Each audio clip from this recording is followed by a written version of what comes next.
The numbers on cheating are quite alarming if you look at modern statistics. The most alarming fact of all, for many men, is that the number of women who cheat almost equals the number of men who cheat. This is the first time that's happened in the history of humanity. The thing to remember is the real reason women cheat are often very different from the reasons men cheat.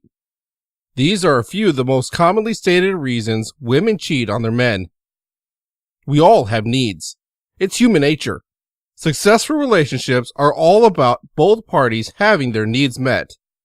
This requires a major level of effective communication about your individual needs, what they are, and how those needs are best met. And that's a challenge for many couples. A big one. The other challenge is that she doesn't always know what that need is until someone comes along and leaves her completely gobsmacked by meeting it. It's hard to compete with that. However, that doesn't excuse her cheating either. It just makes her vulnerable to the person who's meeting this need she's had that's left her unfulfilled for so long. Women who cheat often feel lonely despite being married. You may not be the greatest conversationalist, but when you stop paying attention to your wife and what she has to say, it leaves her feeling lonely, alone, and isolated. It makes her the perfect fodder for a man interested in a string-free relationship with a married woman, or for a man who really has his eye on the prize your wife really is.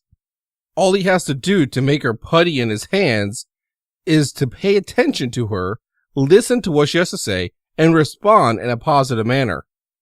Many women feel unappreciated at home. She feels like her efforts aren't noticed or appreciated by her family or her husband. She feels like it's always taken for granted and that she'll be there and no one really cares that she is.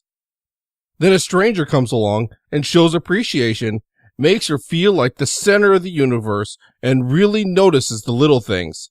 She's no longer feeling taken granted for. In fact, she's feeling a wide range of emotions she hasn't felt in a long time, the most important of which is excitement. Women are less likely to cheat simply because the opportunity presents itself. More often than not, it isn't a spur-of-the-moment decision, and it isn't often casual. That's why women's affairs are often more devastating to the state of a marriage than a man's affair. Actively work to prevent this from happening by paying attention to your wife, noticing the details, showing your appreciation, and dedicating yourself to discovering and meeting her most important needs. You'll be amazed what a difference these steps make in your marriage and your relationship. This is Josh for D. Lee Church of Get Your Ex Back for Keeps.